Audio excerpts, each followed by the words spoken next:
Well, I'm privileged today to be speaking to Mr. David Frum, a conservative political commentator and a former speechwriter as well for President George W. Bush. Many thanks, Mr. Frum, for speaking to Times Now. You've written a very compelling article indeed in The Atlantic, and I'll just come to that in a short while. But given the fact that you've been a speechwriter for a former president of the United States of America, do you believe the current president badly needs one? He doesn't need one because he won't use one. Speech writing is a collaborative exercise, and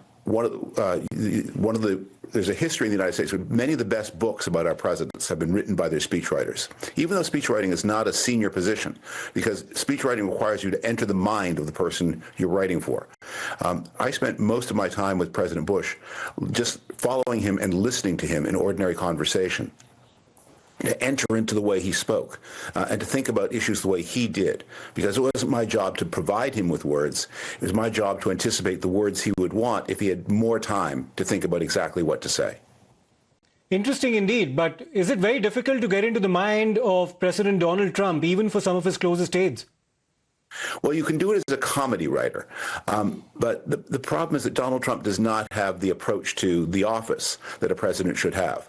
And I will say I'm not in any way a supporter of his, but just even aside of my opinion of what he's doing, psychologically, a president should be aware of the awful responsibility of his office. I remember the first time I wrote for W. Bush, I had come from journalism. And as a journalist, your problem is always getting people's attention.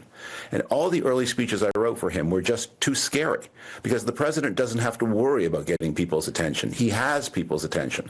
His job is to speak in a rational way, to think ahead, to have a clear plan, to know where he wants to go, and to communicate not just with his supporters, but with all the people of the United States, and then the global audience beyond that. I did some writing for President Bush during the years of the War on Terror. And we were always conscious, how would these words sound when translated into Arabic, for example, or some other language? Because the president speaks to the world. He can't just pop off with whatever impulsive action he has, the way Donald Trump so often does. You're with us or against us? These are words that had been uttered by President George W. Bush, and those were considered extremely polarizing for their time. But President Trump, through his expletive-laden rhetoric, Mr. Frum, has taken it to another level altogether. Well, can I say on behalf of George W. Bush who the audience for the "You're with us or against us" was? And a subcontinental audience will appreciate this. Those words were for the government of Pakistan, which had played a double game, as subcontinental audiences well know, a double game on terrorism, both supporting terrorist groups and yet being a friend to the West, or purporting to be. And so President Bush was telling them, you must choose. And the days where you can play a double game with the United States are over. So the message didn't say Pakistan, it didn't mention anybody, it didn't insult anybody, but it removed an option that they had once held, and he said, you don't have that option anymore. So that was an example of effective communication, which sometimes has to be tough, but it must always be considered. Absolutely, and this was something that was said following, of course, the September 11th attacks. And you've given us an excellent opportunity to actually segue into the current scenario, where Pakistan has decided to be in the forefront of trying to broker some kind of a resolution to this ongoing conflict. Do you believe that they're also playing a double game here, given their own dubious record when it comes to sponsoring terrorism, including terrorism against India? What do you think their motivations are? How do you read their intentions here? I'm no kind of regional expert, and I wouldn't want to enter into their mind. Okay. But it is always worrying. But President Trump has got himself into a dilemma, and he needs an exit. He entered this war without giving the war serious thought. He entered it without making an appeal to Congress, without consent from Congress, without mobilizing the American people, without meaningful alliance networks. He had Israel, a very capable ally, but not the usual global infrastructure of support that the United States had. In the early days of the conflict, the Americans could not use the base at Diego Garcia because they had not brought the British in, and it's British territory, even though there's an American lease. And the British have approval rights of how Diego Garcia is used.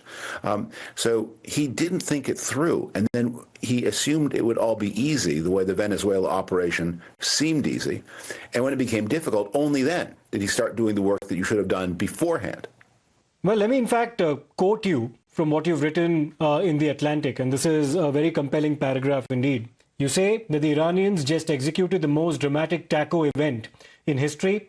Trump threatened to annihilate their entire civilization if they did not agree to his demands to reopen the Straits of Hormuz. Iran defied the threat, and now Trump has apparently conceded control over the strait and the right to impose tolls on the ships that navigate it. On the point in which Trump tried the hardest to terrorize, the Iranians aptly guessed that he was bluffing. Does he realize that what's happened in terms of the ceasefire, at least so far, despite him having inflicted so many casualties on Iran, including eliminating their leadership, what many people are actually now saying is that the ceasefire amounts to a strategic defeat for Donald Trump? Do you agree with that assessment? If the Iranians retain the power to impose tolls on the Strait of Hormuz, then it is a bad strategic defeat, and not only for the United States, although the United States initiated the conflict. Yes. Donald Trump, after he went bankrupt in real estate in the 1980s, recouped his fortunes as one of the world's greatest merchandisers of terrible products as if they were luxury products. The Trump steak was a bad steak. The Trump vodka was a bad vodka. Trump hotels, while expensive, are not as good as Ritz-Carlton or Four Seasons or any of the other luxury competitors. But he always assumed that simply by salesmanship, he could persuade people that a bad product was a good product. And he brought that approach to politics. And for his base in America, it worked. He would say something is good when it was really bad. But now he's trying to do the same thing with a military outcome, and there he has a problem. This is a bad outcome, and he's trying to market it as a good outcome, the way he tried to market Trump steaks as a good steak. Mr. Frum, do you believe that the confusion that currently prevails over whether or not Lebanon and the conflict in Lebanon was part of the ceasefire deal that's been agreed upon, do you believe that ensuing confusion is also a direct consequence of Trump's own approach to politics and diplomacy? By the end of the active operations, Trump was so desperate to get out. I compare him to a man who's caught his coat in a car door, and the car door has now locked, and he's banging on the car to get his coat released, and he won't consider that maybe he should calm down, maybe he should have just looked the other way before exiting the car to make sure he got his coat clear. So my guess is the Iranians were not ambiguous on this question. Trump just chose to pretend they were being ambiguous because he wanted to get out of the car, and he didn't pay attention to the fact that his coat was stuck in the car. And Trump was pretending to be ambiguous on the insistence of somebody like a Benjamin Netanyahu, who also has a domestic constituency to answer back to. And just like you have midterm elections taking place at the end of the year in the United States, Israel is also headed for polls towards the end of the year. Do you believe Netanyahu has forced him to ignore the entire Lebanon factor when it comes to the ceasefire matter? Look, I don't have inside information here, but my understanding is this. Trump did not clear the agreement in advance with the Israelis, his partner in this war. So he agreed to whatever the Iranians said, without maybe even fully understanding what he was agreeing. The Israelis, meanwhile, had an imperative, and it's not just politics. Before October 7th, when Hezbollah fired rockets into Israel, Israel would evacuate its own population and count on missile defense and the movement of Israelis to defend itself against Hezbollah attacks. And Netanyahu has said, and I think this is very understandable, after October 7th, new rules. We don't evacuate our population, we evacuate your population. If you shoot rockets at us, we will come into your territory to stop it, and your people will have to adjust, not ours. So Netanyahu is undertaking a serious operation to end the reign of terror from Hezbollah. That's not just politics, that's high policy. But he didn't get, I don't believe, advance information from Donald Trump of what Donald Trump had given away. Donald Trump himself may not have understood what he was agreeing. And do you believe that this dissonance between Netanyahu and Trump could be a deal breaker as far as the ceasefire is concerned? In the end, the United States can impose its will on Israel and will impose its will on Israel. But the real problem is this. If Trump has conceded, or effectively conceded, the Iranian right to interfere with traffic through the Strait of Hormuz to impose tolls, this deal will blow up because no one else on earth can abide such an arrangement. The Persian Gulf supplies about 20% of the world's oil. 80% of it flows to Asia. But there's so Americans will sometimes say, well, it's not our problem because the oil flows east, not west. But there's one world price. If Persian Gulf oil is made more inaccessible, the price goes up for everybody. It's only one price. And Americans will feel the consequences, and Trump will feel the political consequences. Many people say it's a no-brainer, that this is a very fragile ceasefire indeed. Do you believe it will hold, Mr. Frum? I can't predict that because I don't know how unwilling Donald Trump is to use force. He's left himself with bad options. He thought it would be easy. He didn't think very hard about it. He didn't mobilize Congress. At this point, getting congressional approval will be virtually impossible. That the moment to have done this was at the beginning of the year, but then he would have had to have been a different person because he's never operated in a good faith, honest way across the party lines. He has this fantasy that he's an enormously popular president. He's one of the least popular presidents since World War II. He has this fantasy that the MAGA base is a majority of the country. It's a minority of the country. And he has a fantasy that he controls Congress when in fact he's got a 1 or 2 seat majority in the House of Representatives. And most of the Senate Republicans don't like him very much either. So a different president would have exercised some leadership and would have understood, look, Americans understand the danger from Iran. They understand that Iran fired ballistic missiles at Israel and opened the direct state-to-state conflict, that it's killed Americans, it's conducted terrorist operations on American soil. There's no love lost in the United States for the Iranian regime. And we all saw those heroic people of Iran rising in their hundreds of thousands in January and being murdered in the thousands or tens of thousands by this despicable regime of repression. A different president could have found support, but he would have had to have been honest with the American people and say, the price of gasoline will be going up for a time as we fight the war with allies, with a global coalition. India wasn't consulted. India has to be indispensable to any kind of power projection in the Indian Ocean and the Persian Gulf. The Americans actually ended up targeting an Iranian vessel of India not very far from Indian territorial waters. It was in international waters, and 80 sailors were killed after that ship had actually been returning from India, having participated in a naval exercise.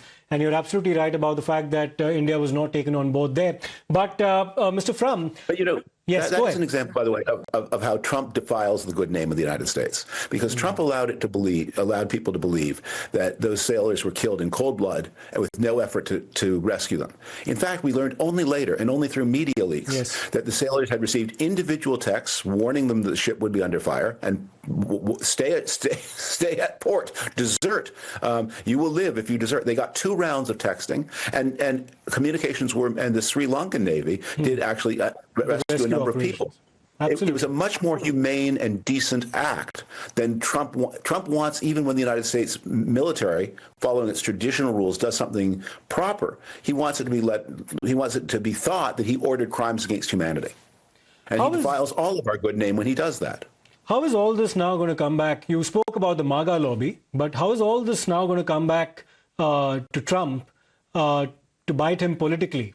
How do you gauge the kind of political response that this might now elicit back home in the United States in the build-up to the midterm polls? And does Trump realize that politically he could well be on the back foot? At least the polls appear to be suggesting that. Yeah, the polls are bad for him. They suggest that if you ask strictly on the economy, Trump has the worst numbers of any president since the worst days of the energy crisis of the 1970s. Republicans in all kinds of bellwether races are losing where they have no business losing, or Democrats are, and in the most red areas of America, like the northwestern corner of Georgia, red Republican, Democrats are getting 45% of the vote. Now, they're still losing, but they're losing by much smaller margins. And anywhere it's close, the Democrats win.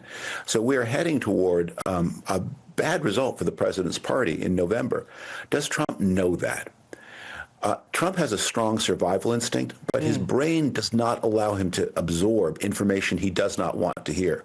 There's a big New York Times report, for example, about the last major meeting before the Iran war, where everyone in the cabinet warned that the CIA director, Ratcliffe, Secretary of State Marco Rubio, warned that this war was much more difficult than Trump wanted to believe. And he didn't listen to anybody. He insisted on believing the voices in his mind rather than the voices he had assembled around his table. You talked about taking stakeholders on board, and you talked about how significant the Indian relationship also is. So let me ask you a question in the context of India. We've, of course, been calling for de-escalation. We've also left our lines of communication open with the Iranians as well. But we've also been observing a very close proximity between the current American administration led by Mr. Trump and the administration in Pakistan led by Shahbaz Sharif. And it goes beyond the optics that you currently see vis-a-vis the negotiations taking place in the context of what's been happening in Iran. This actually predates all of that. There's a very strong relationship that Trump has managed to forge with Field Marshal Asim Munir, who heads the Pakistani army as well. Are you apprehensive of this equation? Well, this relationship has led to trouble before. So the United States lent some good offices to negotiating the settlement between India and Pakistan after the Pakistani terror attacks last year. And India had a very firm military response, and Pakistan sought peace. And the United States was a conduit, as it has been a conduit in the past. But Trump insisted on taking all the credit for this outcome as a personal matter, which even if it were true, which it was not, the first problem with it, it wasn't true. But the second problem is, even if it were true, it was very important to world peace that everyone understand that this settlement was achieved because of the effectiveness of the Indian response to the Pakistani provocation, so they would stop doing things like this in the future. And instead, Trump made it seem like it was his gift to the people of India and Pakistan, and had nothing to do with the punishment of Pakistani activity. Trump likes authoritarian regimes. He dislikes democracies. He likes corrupt regimes. He dislikes regimes that can't pay bribes. So that tilts him very much against the Europeans. It may influence him on India as well. The most important achievement of the Clinton, Bush, Obama years, and in this respect, those three administrations, different as they were in so many ways, were very continuous, was trying to bring India into a deep strategic relationship with the United States. Now, that's a project full of challenges.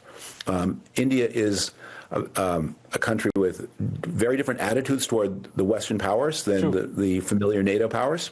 And India is emerging to be a first-class superpower of the 21st century in its own right. It doesn't want to be anybody else's junior partner.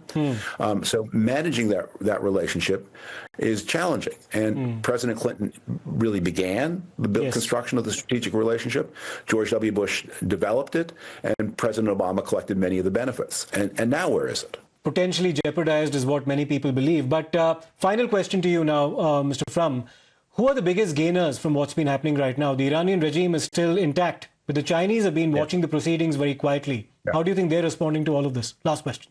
Well, I want to make it clear the United States and Israel did get some benefit. That Iran's ability to wage aggressive offensive war has been reduced. But I think the Chinese look at this situation and say, America's capability to defend Taiwan looks a little weaker today than it did 6 weeks or 7 weeks ago. Because if the United States is prepared to concede the Strait of Hormuz to missiles from the opposite shore, what will it do about the Strait of Taiwan, with a much more formidable power, China, on the other side of the strait? Many thanks, Mr. Frum, for sharing your insights with us. Appreciate it. Thank you.